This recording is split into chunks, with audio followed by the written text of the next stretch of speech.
Hello everyone. My name's Graham Baird. I'm one of the veterinary consultants at Map of Ag and have been involved in organising Total Dairy. So you'll see me at the end here to make some more formal thanks. But thanks to everyone who has stayed for this afternoon's session. And I'm sure we're going to be rewarded with a very interesting hour of panel discussion on respiratory disease in calves. Now, just one quick bit of housekeeping. If there's one thing that at Map of Ag we love more than dairy calves, it is feedback. So if you have a moment during the next session, if you could fill in the feedback forms that are on your seats and pop them into the plastic box as you exit, we would be very interested to get that feedback on how you feel the meeting has gone and any suggestions you might have. So we have either 2 or 3 different chairman for this afternoon's session, but I have to hand over to Jenny Gibbons, who will then introduce the next chairman and the panel, and we'll take it from there. But I will be back at the end to thank everybody more formally. So, Jenny. Good afternoon, everyone, and welcome to this session on Plan, Prevent and Protect for calf pneumonia. I'm Jenny Gibbons. I'm Animal Health and Welfare Senior Scientist at AHDB.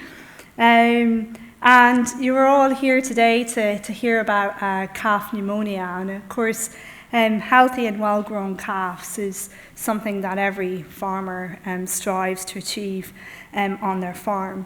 And we all know that healthier calves are easier and less time-consuming to manage, and they're also more productive compared to those that get ill. But unfortunately, pneumonia is a leading cause of calf losses on both dairy and beef farms. And the increased effort and vet care, as well as the reduced growth rates, can be really disheartening for any farm team.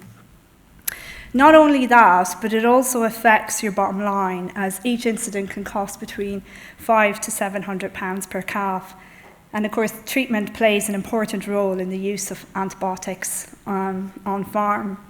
The National Task Force for the Responsible Use of Medicines in Agriculture, or RUMA for short, have identified calf pneumonia as a key hotspot for antibiotic use. Of course, preventing pneumonia taking hold on the farm is the best way to reduce your antibiotic use. This, of course, along with recording antibiotic use, is really important in the battle against antimicrobial resistance, which is not only a problem in livestock, but also in human health. And resistance doesn't just occur resistance does occur naturally, of course, but it is often made worse when antibiotics are overused. And we're all familiar with the phrase, little as possible, but as much as necessary, which has very much become a mantra on farm and is very much reflected in herd health plans up and down the country.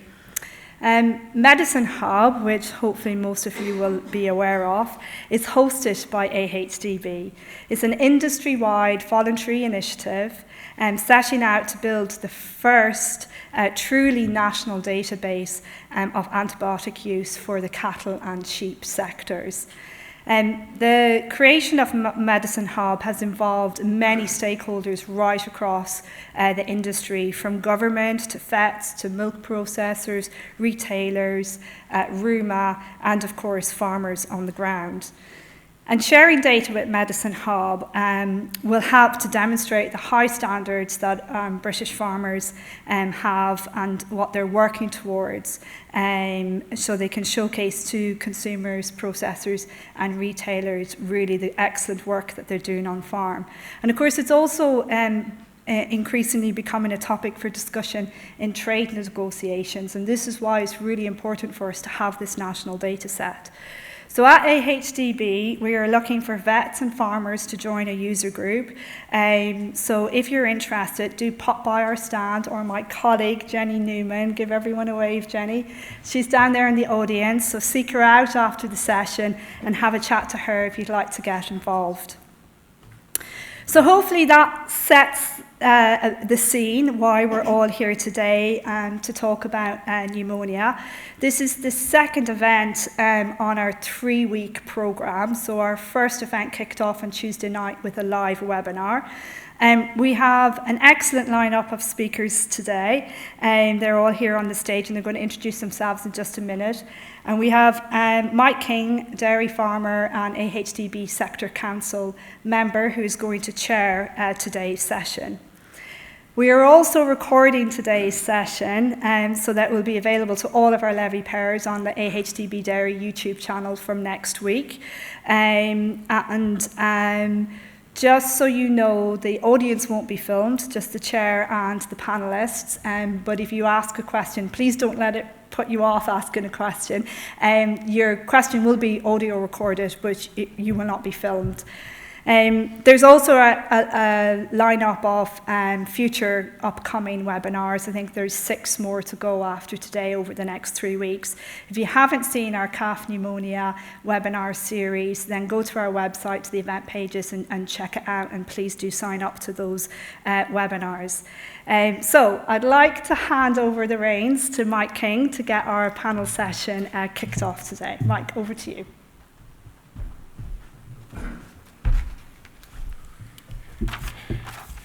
Thank you, Jenny.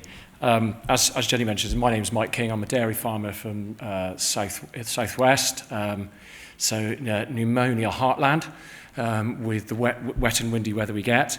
I'm also sit on AHDB Dairy Sector Council, and hence I'm here today. I was led to believe originally from Jenny that it'd be a small little gathering in a back room somewhere, and there wouldn't be very many people. So hence we'll try and keep you entertained with the high quality panel we have here today, and we're going out with a little bit of a bang because we have got some really good speakers here and I really encourage you to think of those questions, that you can put to the panel, because it's going to be very important to get this discussion really going and flowing here this afternoon.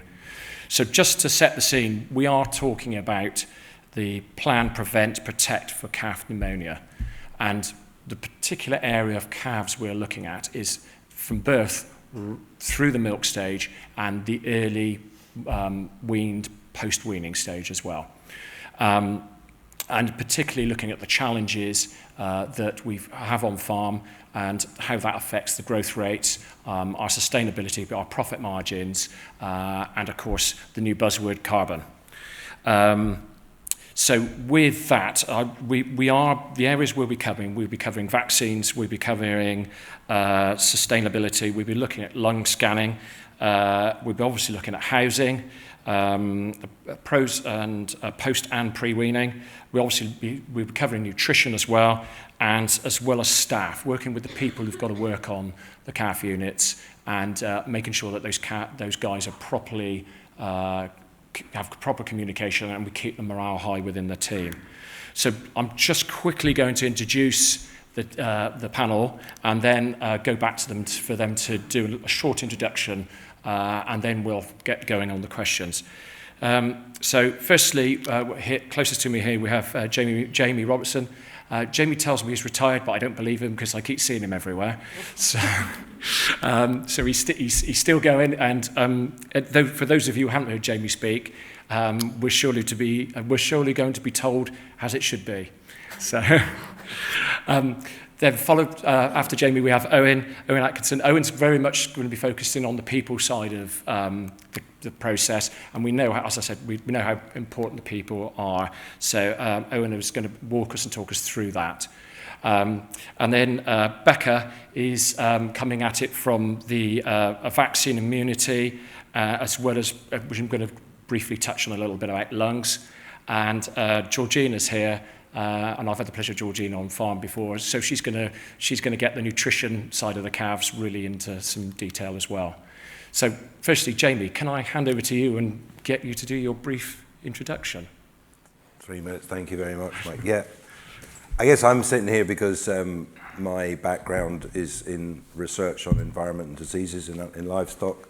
I think initially I wasn't chuffed to be working with poultry, but over the years, I'm very grateful that working in the cattle sector, which is my favourite, looking at how we can manage data and how important people are, was a real benefit to me. So I worked on respiratory diseases in poultry, in pigs. I've done it with stock people. I've had blood from stock people working away, but then calf pneumonia. When I started working on calf pneumonia in Scotland, that's where I'm from, I was actually blown away by the extremely dodgy standards with which the dairy sector at that time treated calves. And to me, the upside of that is a fantastic opportunity for the dairy sector to sort of lift themselves to provide a better working environment.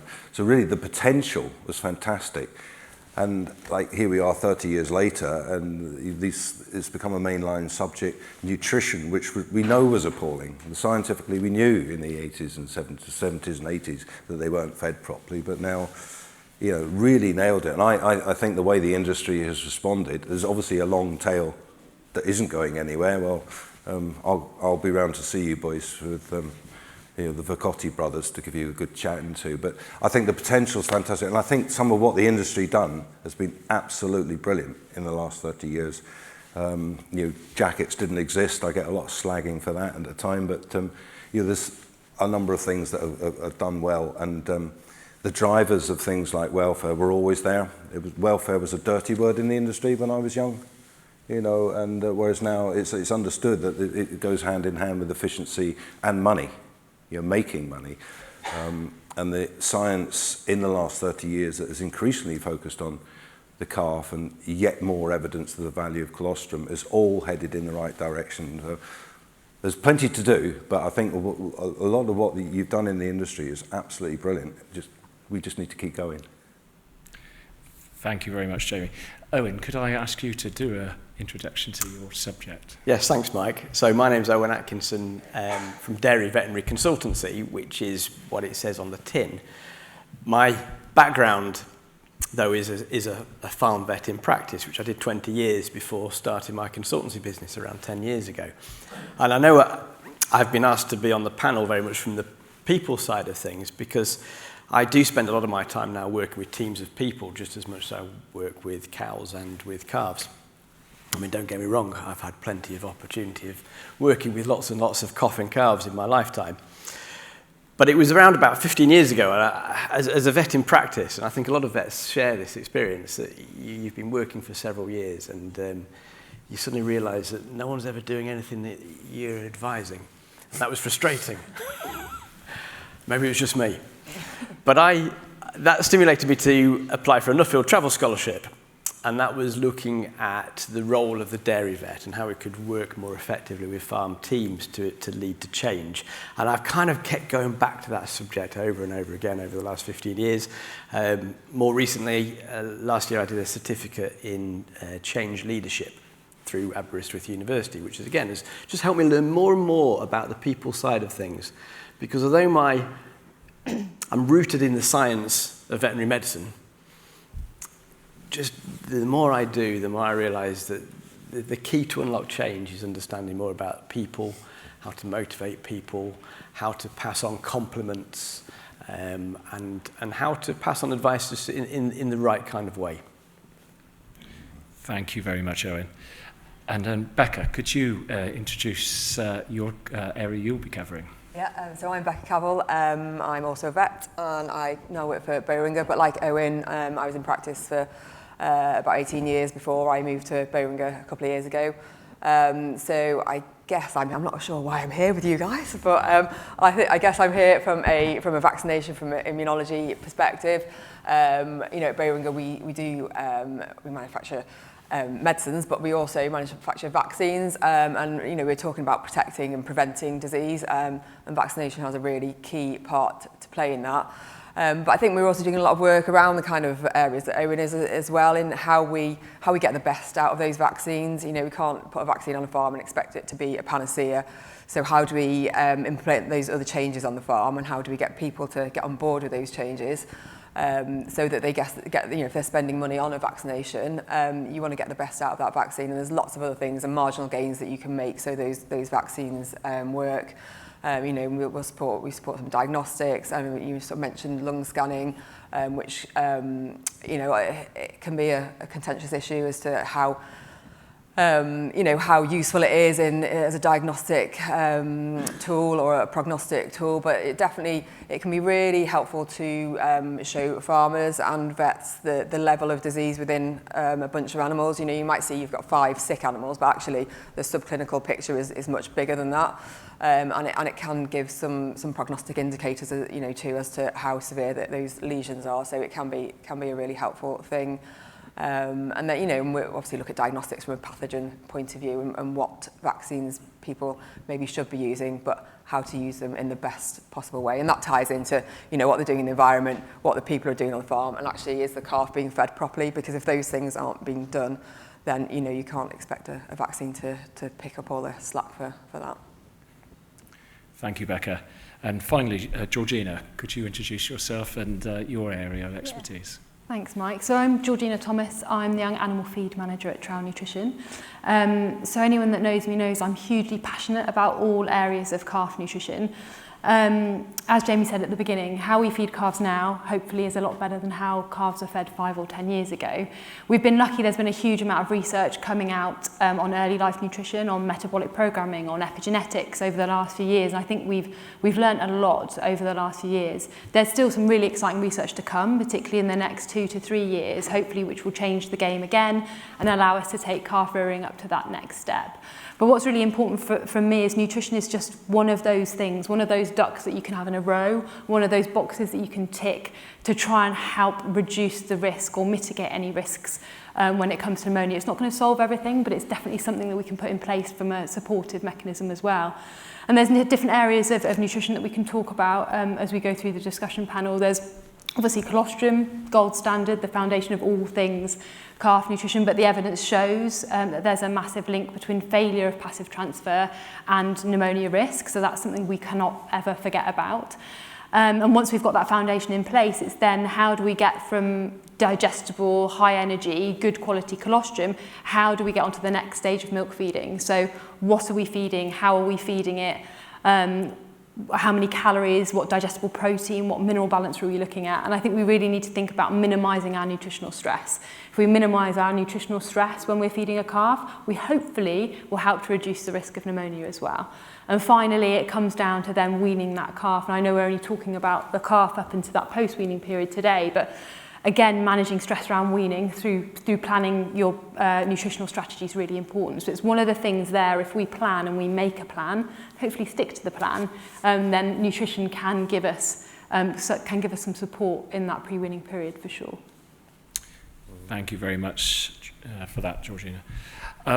So, right, we're now on to the debating bit, which is the fun bit. So we have some roving mics, roving ranks, so I'd like to ask anybody in the audience who'd like to get a question in and find out some more information about particularly what they think is the thing that they're most interested in, to raise your hands and we can get this discussion underway. So any questions to start with, please? That's a good start. Yeah, there's one at the back there. Good afternoon, everybody. Karen Wanacott, Creditor Milling. Hello, you wonderful panel, and thanks very much for today already. The question that I get commonly on farm is, why is vaccination alone not sufficient to prevent pneumonia, please? I guess that would be me. Yes. Yeah, I mean, it's some of the things that we've already alluded to really is that, you can identify the pathogens that you've got and you can put a vaccine in place on a farm. But I suppose it's a bit like a COVID vaccine in the sense that you can't eliminate respiratory disease pathogens. They are there and we can't get rid of them. It's not like BVD where we can get rid of our persistently infected animals, vaccinate, and deal with biosecurity and actually eliminate disease. We can't do that with respiratory disease or scour pathogens. So we do need to do lots of other things as well and look at all those marginal gains. And a lot of that will be around having more than adequate nutrition, having good nutrition. So we're building a healthy calf that can actually grow and is able to put energy into growing. And if it does need to mount an immune response, it can do that because that does take a fair amount of energy for them to do that. Obviously the environment and the housing is absolutely paramount, and you can put a vaccine in, but if you're not addressing the environment, whether that be talking about ventilation or hygiene of feeding equipment, or how they're bedding up or drainage, all those things. If you just ignore that and put a vaccine in, that vaccine is not going to be able to mitigate for all those risk factors. And again, getting the people on board with doing those things. If you can advise people, and I suppose that's that whole thing of like motivating people for change, isn't it? Rather than telling people you need to do X, Y, and Z. If you can motivate people and get them invested in doing the things that they need to do, then you're much more likely to be successful. And a vaccination programme can absolutely be tailored to a specific farm and how you use it and when you use it. But you do need to do all those other things as well for it to be successful. Jamie, you obviously get called into a farm and they put the emergency flag out, call Jamie, the vaccine's not working. What do you see? What do you come across? I think, well, as you're saying, it's the communication, isn't it? The idea that the solution's in the bottle is something that humans do it all the time. They do it to themselves. So, again, quick. Calf management, you're in the stress management business. That's what it's about. It's stress. So if I have a common thread in my work, it's a sort of the physiology of stress, and then I'm always looking where it comes from. And in fact, there's virtually no research done on efficacy of vaccines if you start stressing the body. But I like to quote from early work when you were allowed to do these things in Newcastle's disease vaccines, because you couldn't do this anymore. But they did simple trials, and they took the chickens, and we won't ask how they did this, but they basically put them so they had to stand in boxes full of freezing water, and they had other chickens which they put into boxes that they turned up to 33 degrees for a bit of heat stress. The efficacy of the vaccines dropped by a factor of 4. So we're then going, if you in the calf situation, where do we start looking for stresses? And potentially they're all over the place. So I think I can be biased and start looking for the environmental issues, but it comes all the way. And you, as vets, you do it, don't you? I'll go onto premises, unfortunately not regularly. My work tends to be, but the animals tell you probably what the people are like. It's very simple, isn't it? You go into farms and if they start running up the walls, you know that probably they're stressed all the time. So I think stress wherever it happens, that's what I'm looking for. That's before I start looking at what they're fed. Yeah. Owen. Yes. I think it's human nature, isn't it, to look for a silver bullet for a lot of our problems. Now, the COVID pandemic was a nasty thing in lots and lots of ways, but one thing I think it's given us is a wider understanding of how complicated diseases are and how complicated vaccination is, because a lot of people have a first-hand now knowledge that, if some people, one person who gets COVID is hardly affected, well, another person is severely affected, and that's the same with calf pneumonia, and how vaccination for COVID has not been a silver bullet. So just a little anecdote there, really. I think it's it has helped people understand that. And I would say, Karen, back to the question, it's a great question, but I think I hear that less now than perhaps we're used to. I think the understanding amongst farmers that vaccination is part of just one piece of the jigsaw and part of the bigger puzzle is more commonplace, I find, nowadays, which is good. And Georgina, how do you think nutrition impacts on that efficacy of vaccine? Yeah, well, I think there's a number of different things you can look at from a nutritional point of view. I think the first one is making sure that we're providing enough calories. Because I think when you're providing enough calories and a calf's maintenance and growth requirements and immunity requirements are going to be met, then the vaccine's going to be optimised. I think we can all agree with that. The calf's going to be able to do what it needs to do with that vaccine in order to protect. So when we look at research that we've recently done, 65% of calves in the UK are fed 6 litres or less. Of 6 litres or less on a milk replacer, are we actually meeting those requirements? Are we making sure those calves have an adequate amount of calories? Probably not, particularly when you throw in some moisture, when you throw in some cold weather. So I think for me, the major stress there can be, are we actually feeding calves enough? Because if we can do that, then the vaccine can probably sing and do what it needs to do in a good environment. And then there's the colostrum aspect, and I think the transition aspect from a nutrition point of view is an important one to remember. We've got quite a few transitions. We're going from colostrum to a milk replacer. We can be going from feeding through an individual teat to feeding on a feeder. we can then go through a weaning period. So there's quite a few transitions, and calves like consistency, don't they? So any transition can offer an opportunity of stress. So managing those, giving those things enough time, making sure that we're matching the transitions wherever we can is really important. So there's not just one. I think, unfortunately, there's a few that we probably need to be aware of from a nutrition point of view. Excellent. One thing, we talked about stress in there quite a bit. There's obviously a big focus in the industry at the moment around heat stress in adult animals and milking cows particularly, and ways of mitigating that. I don't hear it discussed about heat stress in calves and young stock. Are we missing something? Is there something we should proactively be doing as an industry when we're really focusing on heat stress in the cows? We shouldn't forget the young stock. And what do you, as a panel, think the things that we should immediately pick up on and put into process to act at the same time as we would do with adult animals? Jamie? Again, the science is quite clear that heat stress in calves does have negative impact. There's American work.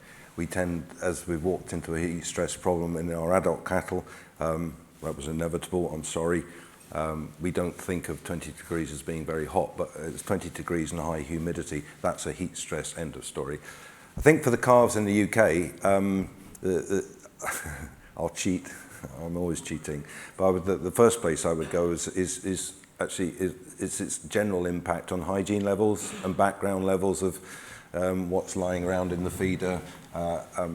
Because one of a beautiful piece of work, 2 bits of work come quite recently using pigs as models, where basically just background dirt is increasing maintenance requirements by sort of 11-12%. So we're not even talking pathogens here. We're talking, this is a sort of clean level, if you like, but just general levels of bacteria floating around, increasing maintenance requirements in the first week of life by 11-12%. So just by being dirty. I think the hygiene is an area whereby it's easier to sort of smell it in the summer as a problem. So that would be the first place that I would be looking for issues. But then I think I'm not against hutches. I'm not against hutches. They're well done. They're brilliant. But there's nobody produces hutches with some form of protection, and they will be hot in there. Of course, the thing is, if it's hot, it's probably a nice day, so they're all sitting outside. But yeah, there's issues, and there will be issues. I think if we're talking about the periparturient period, there will be heat stress in pregnant cows in the last 3 or 4 days before calving, and we know that has an impact on everything that happens next with that heifer calf when it's born. So the calf directly, it'll be an occasional problem, but it's a hygiene issue for me. And then the dam, I think the calving area, we need to pay attention to maybe a bit of insulation or wind ventilation of some kind. Yeah. Georgina, from a nutrition point of view, is there changes we should actively make in that real hot? Yeah, so from a heat stress point of view, it's kind of the opposite to a cold stress. So the first thing you're going to see potentially with heat stress in calves is a reduced voluntary intake. So they're potentially not going to be finishing their milk allowance. So what we really need to be careful of is dehydration. So what I would proactively do during periods of heat stress is make sure that we are keeping them rehydrated. So on quite a few units now, during periods of hot weather, I will offer a lunchtime electrolyte feed. Just mixed in water, just at midday, 2 hours away from the milk feed. But that allows them just to keep their hydration levels up, and therefore their milk allowance won't drop. Because I think that's the biggest problem that we see is milk allowance will start to drop, they'll become dehydrated, they're less likely to get up and drink, and then you can sort of get stuck in this vicious circle. So from a nutrition point of view with heat stress, I definitely look at like a proactive electrolyte protocol. If your calves are fully hydrated and don't have a problem, an electrolyte is not going to do any harm, whereas the other way around, it can have massive benefits. Do you find that they always drink that? Are they keen? Yeah, I've got quite a few units that will drink 8-10 litres of milk a day, and then they'll drink a 2-litre electrolyte feed. Just try and obviously space it out so you're not going to have an impact, but it can be quite effective. Owen, calves are stressed, people are stressed. How do we deal with it? How do we get people to engage? I'm just going to flip the question a little bit, because I don't deny that heat stress can't and doesn't occur in calves, but if you look at the data, the death rate, mortality in calves absolutely follows the temperature pattern, being its highest when the temperature is cold. So what we see and what is far, far more common is cold stress in calves. Jamie mentioned that cows get heat stress when it's 22 degrees centigrade and humid. Calves, their ideal temperature is 20 to 22 degrees centigrade. It's very similar to us, human beings. So we need to get that straight. Mm-hmm. We need to get that straight. Cold stress would be, might be way, way more important. I know that didn't answer your question because you asked me about the motivation side of thing, but you know, given that calves, baby calves, have a very, very similar temperature requirement to human beings, that's great because it's very easy to empathise just sitting in that calf hutch without any clothes on, and or even trying it out, and just seeing whether we get goose pimples or not. That's very good. That wasn't a suggestion then, Owen. Try it in the privacy of your own farm, Mike. And from a veterinary point of view, Becca... I mean, I was going to say exactly the same as Owen, really. I suppose that is coming from a veterinary point of view, is that... What, sitting in the car without any clothes on? Absolutely, yeah. So weekend activities, I mean, yeah. Cold stress is so important, and especially when we're talking about these neonatal, these baby calves, where they can't control their own temperature, you know, and the lower critical temperature is around 10, 15 degrees, which is not really that cold, and below that level, they're then having to use energy to keep warm, and that's energy they can't use to grow or fight disease. So I think, it is very much is a cold stress issue. And you know, if you go in a calf shed and you're cold, or you know, the whole like knee testing as well. If you kneel down on the floor and it's wet, and if it's wet, then it's going to be even colder for those calves that are lying on that floor, and that has a big impact on their ability to fight disease. And I think on the sort of heat side of things, one of the other things that you see. It's more of a feeding thing, really, is that if people are feeding colostrum or harvesting colostrum and leaving it in dairies, and it's just sat there throughout the day for a day, 2 days, you know, that colostrum, the bacteria in that colostrum will grow, and that impacts not only the potential for it to cause disease in its own right, but actually impacts the transfer of antibodies across the gut, and it makes the calf less able to absorb those antibodies. So, you know, from a heat perspective, that is you know, an impact on nutrition. See. Yeah, I think you sticking, never deny the cold bit, but the hot bit. There's on a few of the chairs, there's some work that's just starting to come out from AFBI and Dr. Gillian Scully's young stock team there. Water, absolutely, and so calves and water management. It's really quite interesting, and there's people doing a whole load of different things.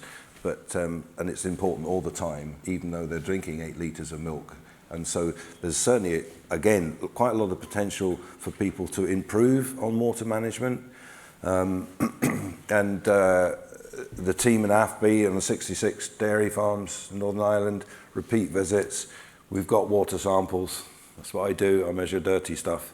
And basically, when you look at just sort of TVCs, but also E. coli and Salmonella, we're talking only 10% of something like 250 water samples from water in front of calves across 60 states. Only 10% hit a sort of a target level which we would use in the pig industry. So 90% of them are drinking water that's pretty dirty. And I think that's a very basic thing, because water is a driver of intake, and intake's a driver of growth and health and everything else. But I mean, I'm a nasty person, and I'll do this in farmer meetings. You know, you just get some dirty cups and pass it round everybody, and of course we don't want to drink it. So water presence and water quality is an area with good potential, and one of the things that doesn't work is the plastic bucket full of water and for 3 days. You know, it's no in every sense, but it comes to a labour thing, doesn't it then? That water is absolutely vital, but it's quite often sort of, you know, it's an aside. And I think, well, one of the ways to improve that is to make it something that people can do better, easier. You don't want deep buckets, you want small buckets, because you want to see what they drink every day. It's the easiest way of monitoring an animal's health is to see how much water it's drinking, even though it's drinking milk. So good potential there.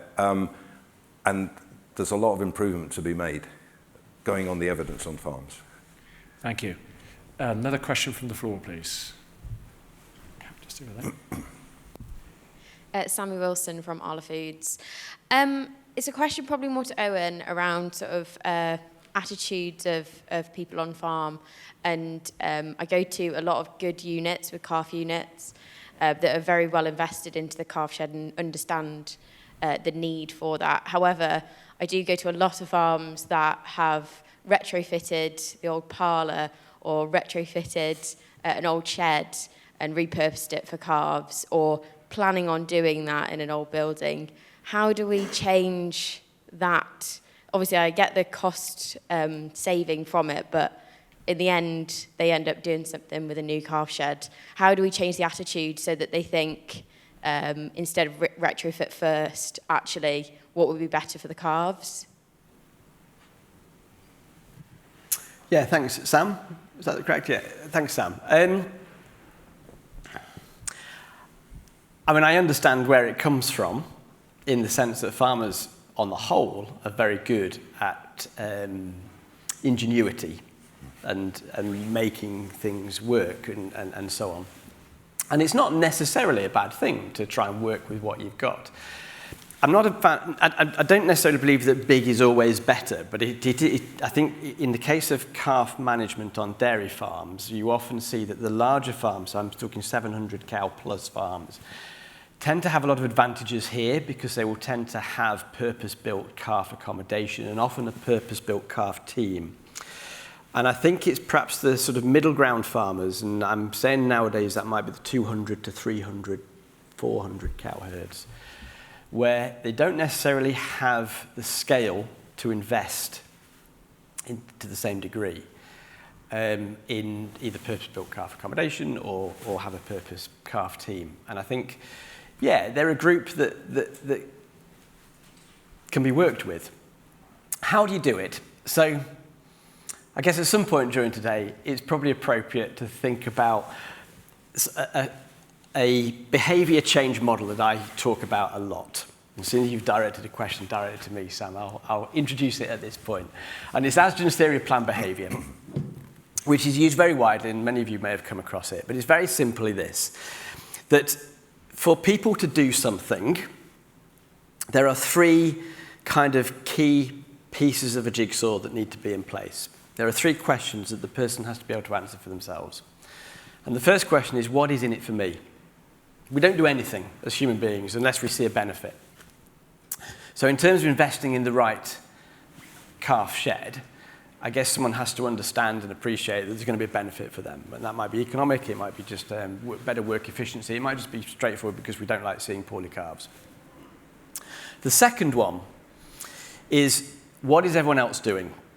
And I think this is really valuable to help solve the problem, Sam, that you've just suggested, is if farmers on their own, without seeing what other alternatives are out there, just crack on and convert an old shippen into something that they think is going to be the right calf environment, then I think they're missing the trick of seeing what everyone else is doing. So knowing what everyone else is doing is something that I think farm vets and other farm advisors can really help farmers with, not only with sort of sharing their experiences, but taking them to different farms, taking people to somewhere where they've got a decent calf unit, getting calf clubs together. Kath Applin facilitated a workshop earlier with Georgina from, I can't remember the name of the vets, can you remember? Wyvern Vets. From Wyvern Vets, talking about calf health clubs facilitated by vet practices. I think that's brilliant because it really helps get people to understand what everyone else is doing. And then the final piece of the jigsaw, the final question that people need to be able to answer for themselves is, how can I do it? So it's what's in it for me, what is everyone else doing, and how can I do it? And the how can I do it bit is, I mean, there's a lot of resources out there. Again, a lot of guidance can come through advisors and the veterinary team. People like Jamie Robertson has helped develop a lot of resources that have been provided through AHDB on calf housing. So there's a lot of tools and information out there. And I think as advisors, as vets, we can really bring a lot of value with helping farmers with the how can I do it bit. Very long answer, Sam, to the question, but I hope that helps. Did any of the other panel members want to come in on that?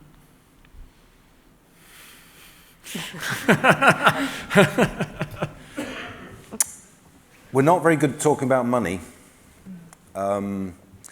And I was introduced to some very nice people, and one of the things that we don't do enough of in agricultural business is do investment appraisal. And one of the biggest influences, certainly on my work across the sectors, is to do exactly that. And one of the things about the calf job is you don't have to look very far to find losses, because that's where we start. That's the status quo is the losses that are going on at the moment, and it can be a bit hard, and so the way it's delivered is important. And when we look at the sort of rates of scour and respiratory disease and the importance of that early period, it doesn't take long to find sort of 5-10% reductions in growth rates. It doesn't take the people that look at mortality, which is quite often too big a number. But if we start talking about the targets, so again, it's being realistic, isn't it? And sort of saying, well, if we're here and if we're here, if we're here. If somebody's doing a really good job in some old buyer, actually, it makes it harder, and they are. Some people do it. I just go, well, just leave it alone. You keep doing what you're doing. But I do think it doesn't take a lot of chronic losses to amass a sum of money. And again, we do this across sectors, and it's amazing that you can be looking at a financial payback of, say, 5 years on capital investment. Now, I know it's something I don't think the industry does investment appraisal much, do they? Not a lot. No, so it's actually a very useful tool of getting to the point of either saying, leave it alone. Your losses are relatively low, or coming at it and sort of saying, well, what you could do here, for me, I'm always thinking, if I'm introduced sort of, as it were, you turn up, I don't have the benefit of the veterinary repeated visit, but I'm sort of saying, right, I'm usually looking for 3 levels of solution. One is, what can we do in the next week? Because it's in November now, and it's been raining for weeks, and it ain't going to stop, and it's going to get colder. Funny that it always gets colder and wetter in the autumn in this country. Unbelievable. You talk about planning. It happens every year, doesn't it? But so there will be the short-term things in the facilities. It's just, kick that door out, or get that drain fixed, or, and then it's like really having a discussion. Is this going to be your calf house for the next 5 years? Because it's trying to help the decision-making process along, isn't it? If it's going to be 5 years, because the money ain't going to be there in the short term, right? So there's what we can do this weekend to reduce risk. We're in the risk management business. And the second thing as well, I would say, get a tube and a duct in there, break some of those old windows out, sort the floor out. That will pay you back quite quickly, and it's worth doing because you've got another 5 years to go. Or and then you've got time to think about. I do think one of the problems for the producers, though, is people ask me, can you take me to a good calf facility? And it's not always easy, is it? And I think, again, this is changing, and that's good too. But yeah, sharing what you good practice is a definite way forward. Yeah, but it's not always easy. So for me, there's 3 ways out. There's what we can do this weekend, and then put a 5-year hat on. Help them make their decision. Anybody else? Should we go to the next question? There was a question over there behind Tom. There was a question over the other side over there? Yeah. Yes. Right now.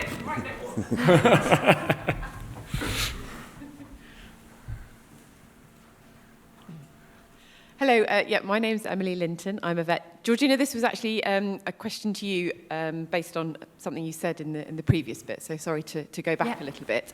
I really like the idea of giving calves electrolytes in hot weather to keep their hydration status up. Are you managing to achieve that in calves that are on automatic feeders, or is that just in bucket-fed calves? And then the second part is you were talking about getting 8 to 10 litres in some calves in a day. So again, is that on automatic feeders or is that bucket-fed calves? And if it's bucket-fed calves, how are you doing it? Yeah, so we'll start with the milk and then we'll talk about electrolytes, if that's okay, Emily. So when it comes to feeding higher volumes of milk, I'm trying to step away from using the term elevated levels, because actually compared to what a calf would drink on a cow, they're not elevated levels. We've just potentially been restricting calves in the last few years. So when we're looking at trying to get more milk into calves and feed, say, higher volumes, so 8 litres plus, you absolutely can do it on a number of different systems. Obviously, the automatic feeder gives you the opportunity to feed little and often. So if you're on an automatic feeder, I'd be looking to have at least 4 portions a day, split out over the day. So you're mimicking that more natural feeding behaviour. However, you can get higher volumes into twice-a-day feeding systems. There are some probably things to consider.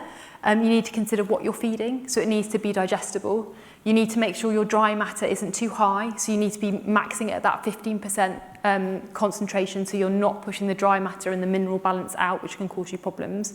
And feeding method is a really big thing. So in my experience, feeding higher volumes through a non-teated system is difficult. We've all probably seen calves feed 4 litres of milk from a flat bottom bucket and it disappears in less than 30 seconds, doesn't it? So when we're looking at feed to higher volumes of milk, we really need to think of that natural calf behaviour. So we're trying to think through teat feeding. So whether that's a bottle, a teated bucket, a shared feeder, whatever you can. So I think that's my point there, Emily, is it's teat feeding and the method you feed will help you get those volumes up. What you feed, so something palatable and digestible, will also help. And then you just need to think about portions and timings. So we're all very much, I think history has always taught us, right, we're feeding calves twice a day, so they need to have 2 equal portions. But actually, I can't give you 2 equal feed splits because I can't have someone feeding at 6 o'clock in the morning and 6 o'clock at night, particularly on my farm. So I think we need to learn to be more flexible. If you're going to have a longer period overnight, give them 5 litres at night and 3 litres in the morning, for example. So I think there needs to be flexibility there with a feed plan. But yeah, you definitely can get milk into calves. We've got, I know there's probably a few people in the room, Emma, your calves are on 10 litres, aren't they? And they're fed bucket feeding before they go onto a machine. So there are people that can get up to 8, 10, 12 litres. Just remember, calorie intake is what will limit you. So if you're on a higher energy milk replacer, they will limit their volume quicker than if you're on a 17, 18% oil product, for example. So that's one thing to be careful of. But you definitely can get those volumes in. Your weaning will just need a lot more planning and a sort of a longer approach when it comes to coming down off high volumes. When it comes to electrolytes, yeah, nice and easy, isn't it? On a twice-a-day feeding system, bang in a midday feed. On a automatic feeding system, a little bit more complicated. So what we say is, depending upon the electrolyte, because there will be some alkalizing agents or some buffers in electrolytes that can disturb milk digestion. So try and look for, try and sort of avoid bicarb and those sorts of things in electrolytes. But then try and have 2 hours between a milk feed and an electrolyte feed. So tricky if you're on a feeder. So you're going to have to be using your alarm lists or your calf feeding lists. You're potentially going to have to knock out a calf to give them an electrolyte feed. Depends why they need it. Maybe you'll pull them out from a group. But yeah, that needs a little bit more thinking of. It's not quite as simple. But hopefully if you're feeding, say, 4 times over a 24-hour period, there's going to be a 2-hour, 3-hour window where you can get some electrolytes into a calf as well. Question from Jenny down the front here.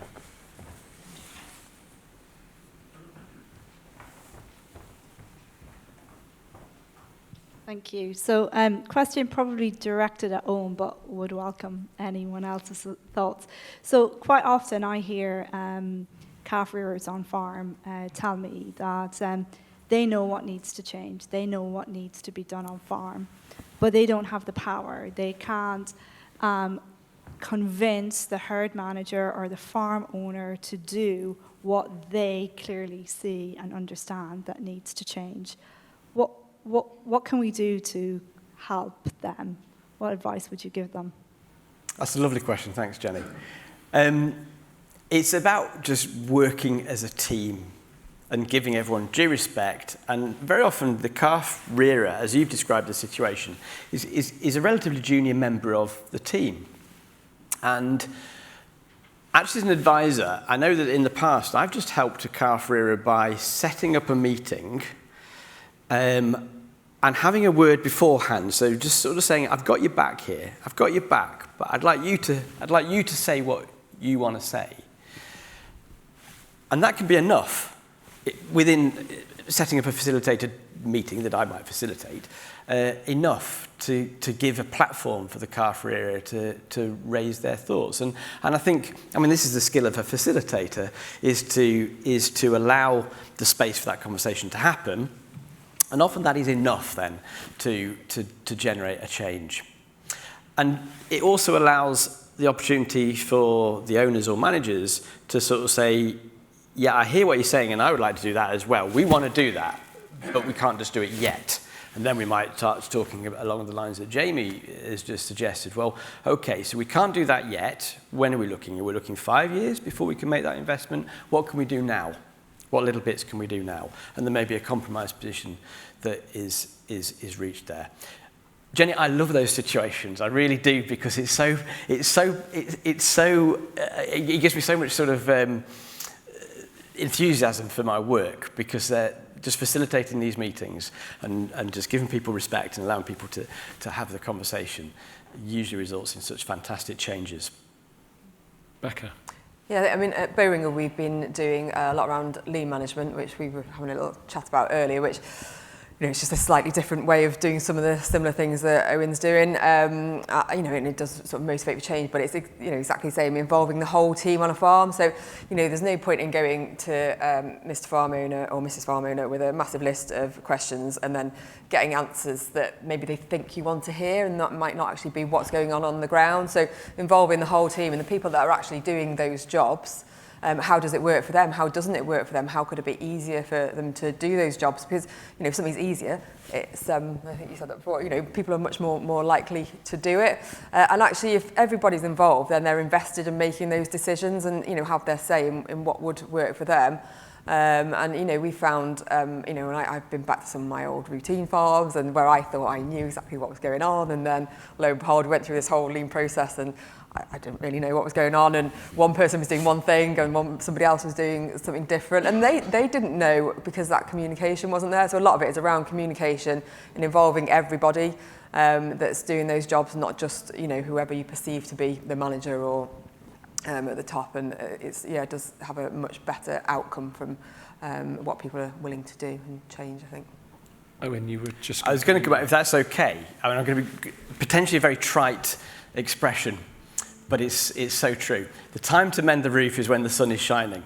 And that is so true with calf disease. When things are going wrong, when the wheels have come off and there's dying calves and there's a lot of stress, isn't the time to have these facilitated conversations, because just the stress levels are so high. We just need to put a date in the diary. We'll come back to this issue just when we've got over the immediate crisis that we're dealing with, so that we haven't got the human stress involved in the situation. And then the second little facilitation tool, which I often use, and it's another little model, is called the life audit, and it's often used in cow signals training, if anyone's done cow signals training. And you very simply, you look at, okay, what's going well? What is going well? It's really important to do that bit first. And I'll explain why in a second.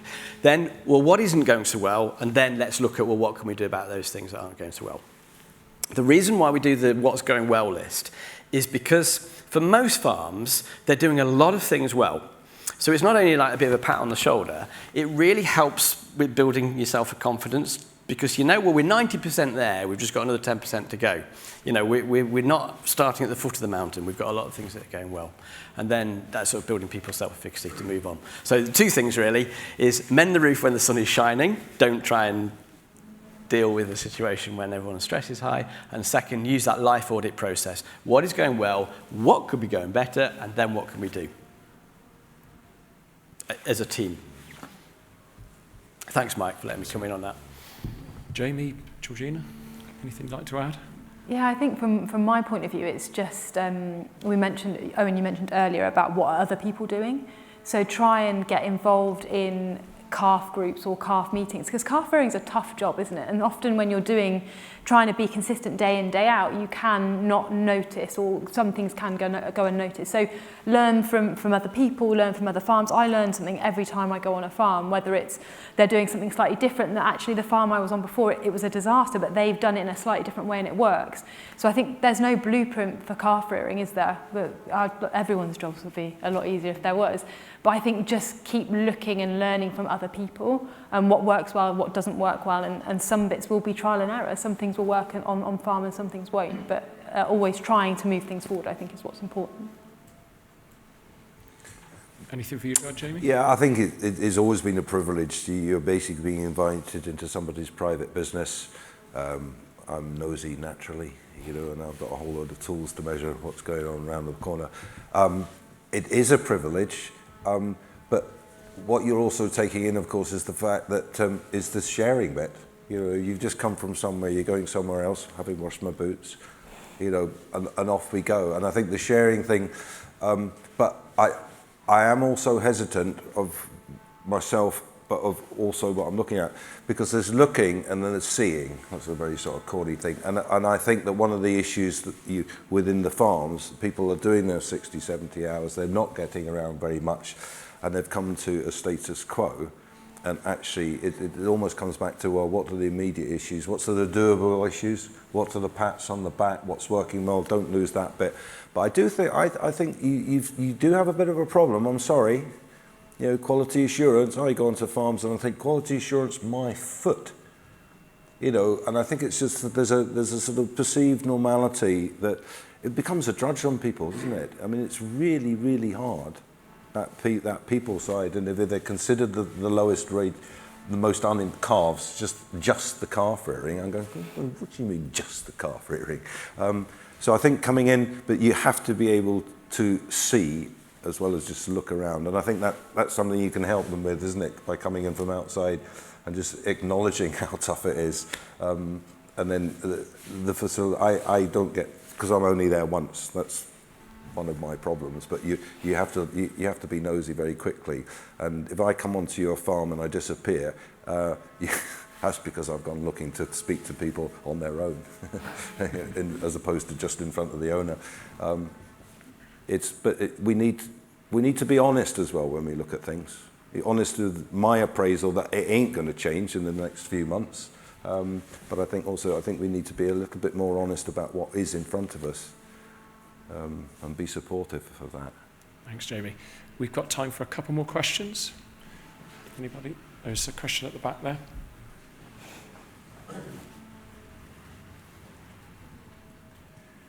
Hi, Georgina Dole, Wyvern Farm Vets. This probably leads on slightly from Sam's question, but earlier in the year I was having discussions with quite a few clients about putting up new calf housing, but with the drop in milk price, they're kind of putting the brakes on that and looking at converting older buildings instead. So my question is probably to Jamie. What would you tend to look at when you're assessing a building for conversion? And then lead on to Owen, how would you motivate them to make those changes? Yeah, okay, thank you. There's some leaflets out there somewhere, a few of them anyway, about converting buildings. The rules are all the same, aren't they? In terms of, we always benefit. You will not beat respiratory disease down in calves until you get hold of moisture management. And so that really comes down to the floor and the ventilation, obviously where the water's going and slopping around the place. So that's whether it's a new build or what they've got already. So I wanted to go, okay, we need to manage the moisture. We need the fresh air. We've got to have the dirty air out. We've got the stocking density, how that's going to be done. So I would tend to sort of say, right, let's go back. You presenting us with a rectangular floor, because everything happens on the floor. We sort the walls out later, but so I'm after the people side. I absolutely think that the design of new builds, design of anything, we really want to include the people in the design of the facilities. How are you going to feed them? Where's the feed going to come from? Where are you going to put the straw in? And have that right at the beginning, as opposed to, right, we'll fill this building with pens, and some poor has got to go do the work for the next 12 months. So I think being realistic there, and again, you can be very mechanistic about it. What's your feeding system? That will dictate how many calves in a pen, and that dictates how many pens you can fit in that space. But I'm actually quite positive about the refit. But the issues that need to be addressed are exactly the same as the issues that need to be addressed if you were going to do a new building. And one of the things that people understandably balk at, Because the floor is so important, you can change a floor. That would be within my 5-year plan. Because if the floor don't work, it's never going to work until you change it. It's that absolutely simple. And putting some concrete plinths to put pens on or to create drains, yes, it's going to cost money, but it's not going to cost 50 grand, and it'll be worth it. So I think, first of all, it's the flow of calves and materials. I would want to establish that. And is it justifiable? Because otherwise, just throw some straw in it and phone up the vet. Anybody else on the panel want to come in on that one? Well, Georgina asked if I would sort of come in and help follow up on that and the motivation. I couldn't agree more with what Jamie said. It's get the basics right, so it's a conversation around, well, they need to be dry, so the floor's going to be right. They need to be warm, and they need to have some ventilation. And when you look at the options, I'm not against converting old buildings either. I think they can be done very well. But when you look at the options and you start looking at, well, what needs to be right, it may well be that investing in purpose-built calf sheds is no more expensive or even cheaper than doing a conversion. But it's having the options out there. And I'm always a big advocate of people it's their farms, it's their decisions. I would rather they were comfortable with their own, with the decisions they made. In terms of the cost, I mean, the good things about calf housing is compared to cattle housing, it's cheap. And if you're writing it off over a 10-year period and you can do a calculation, okay, we've got 400 calves a year that you're going to be rearing, and so that's 4,000 in the next 10 years, and so we've got X amount, £20,000 divided by 4,000. Well, that's pretty good. That's good value. It's less than vaccination even on a per calf. So that is one benefit, actually, working in the calf health arena, is actually the capital costs are a lot less than perhaps putting up a transition cow shed. I suppose there is a difference, isn't there, between converting a building and just shoving a load of calves in a building that was used for something else. It's quite a different, if you're looking at the floor and looking at how you can actually improve it to make it fit for calves, that's a very different thing to just shove as many calves as we can in there. And again, that plays into talking about vaccination. If you do the latter, just shove a load of calves in, then it's much less likely to work. Whereas actually, if you've thought about it, and I'm not against converting buildings either, so we're all on the same page there. Yeah, it's just how you do it, isn't it, and how you get people to. Sometimes I don't think it's because farmers don't want to pay for the new houses. It's because they've got this empty shed and they want to use it for something. Yeah. Excellent. One last quick question. Does anybody have one? Tom.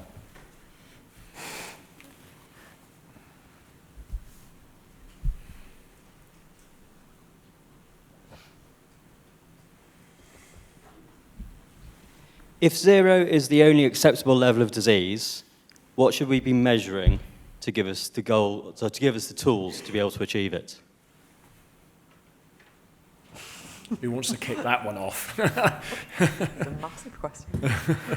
I mean, from a nutrition point of view, my 2 would be how is your colostrum been successful? So successful passive transfer. I think we can have all the colostrum protocols in the world, but actually, if they're not working, we're all almost sort of 4 steps back. So bleed some calves, test some calves, get some total proteins, speak to your vet, work with your vet and do it regularly if you need to.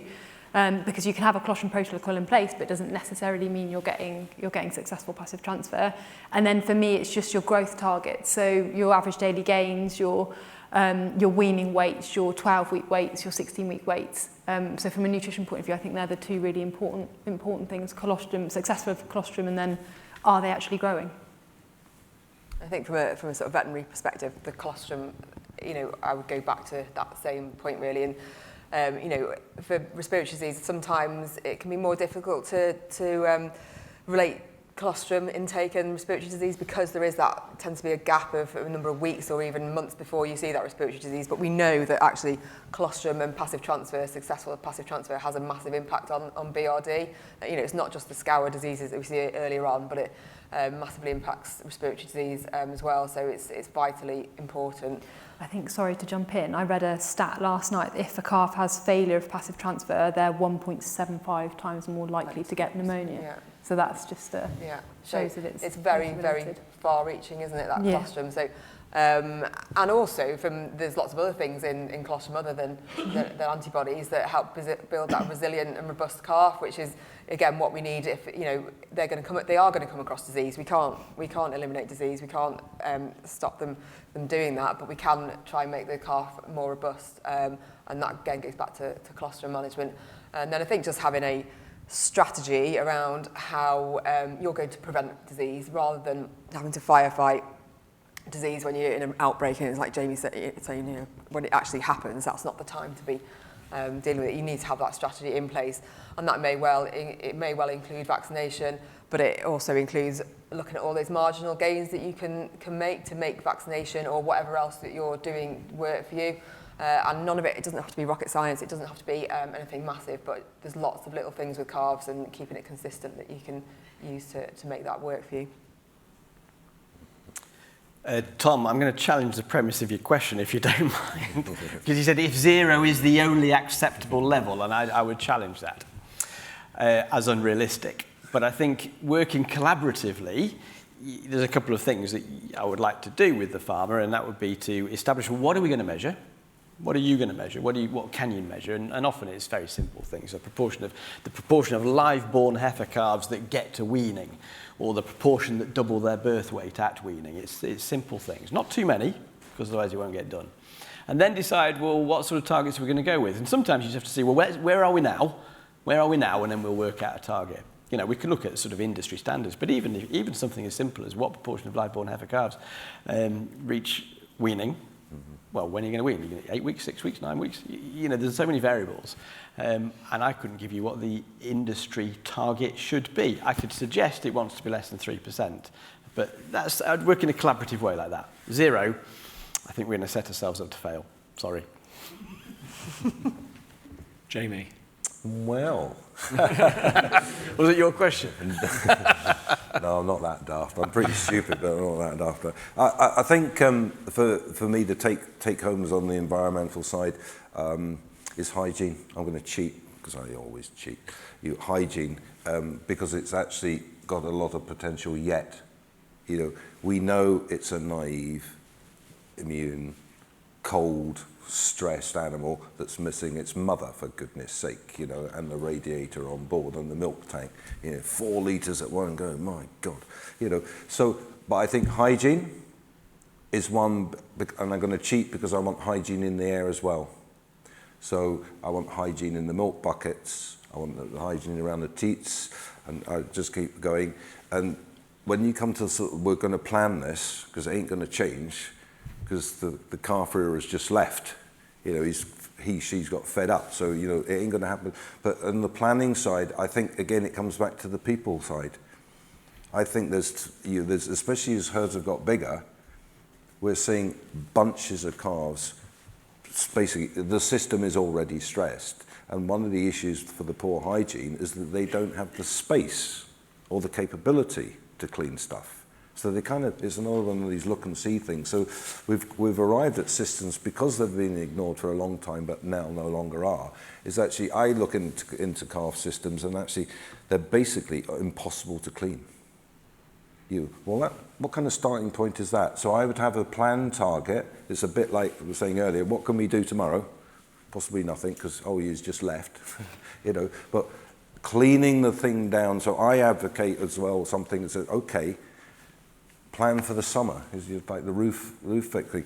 This place needs deep cleaned. Look at all the holes in the wall. You can't get rid of crypto if there's holes in the wall. You can't get rid of crypto if you don't have power washers, heat, steam clean thing, blah, blah, blah, but that ain't going to happen either. So for me, it's overall, and the great benefit here is not only going to help respiratory disease, it's certainly going to help scours.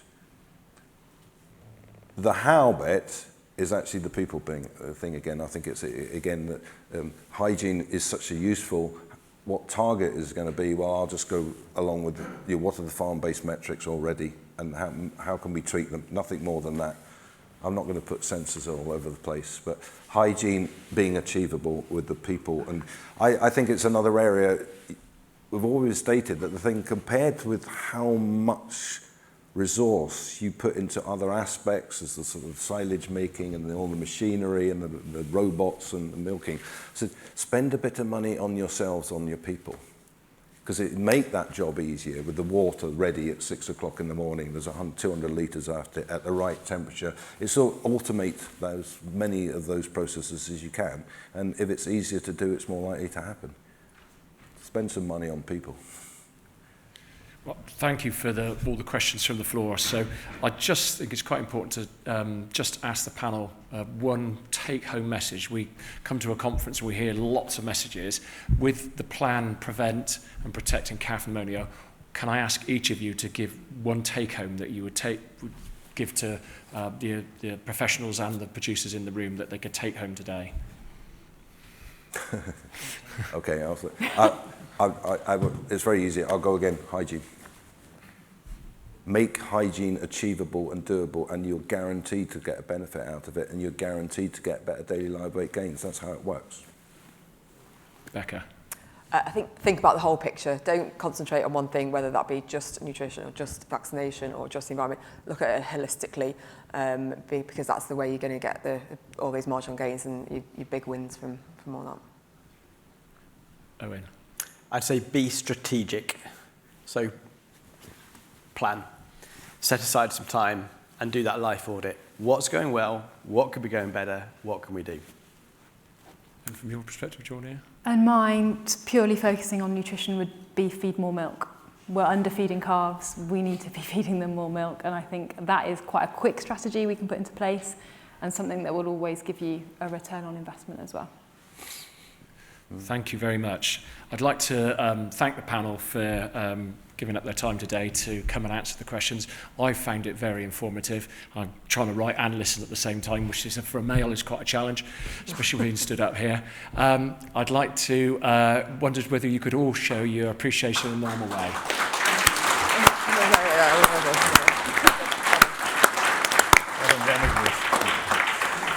And with that, I'd just like to hand over to Graham, who's going to draw the proceedings to a close. Thank you.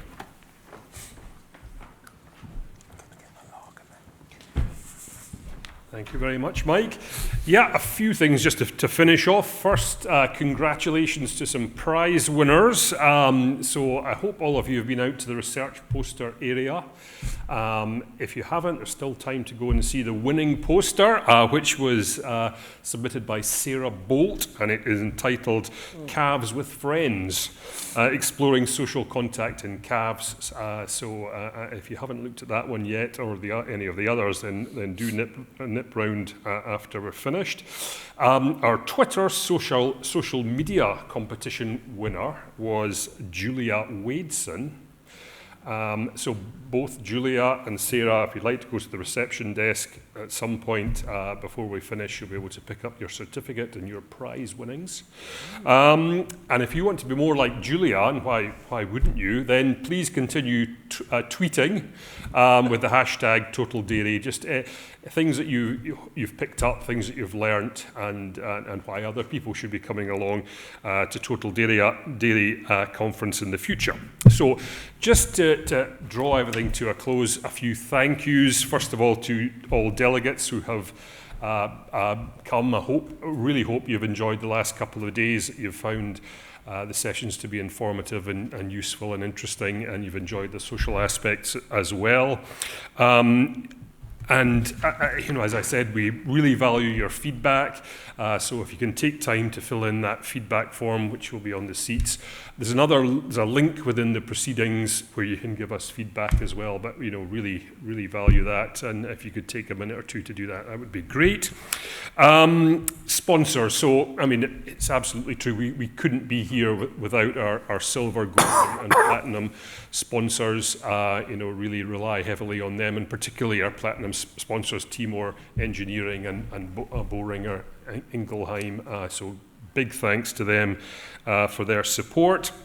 Of course, to our speakers, including the panel discussion this afternoon has been great. Others who have travelled, long distances to be with us over the last couple of days, and also to the organising team, who have put in a lot of time over the last few months in getting everything up and running. So dates for your diary next year, the 6th and 7th of November 2024. Can you believe it? Those are the dates for Total Dairy next year. Get them in your diaries, and we would really look forward to seeing you again then. Tell your friends and anyone who is interested, you think might be interested in the meeting about it, and we'll look forward to seeing you then. Now, I thought afternoon milking had started next door earlier on. They seem to have stopped already, but that's really the end of our time here. There'll still be coffee, refreshments, tea and coffee outside, but wish you all the best and a safe journey home, and thanks again for coming. Thank you.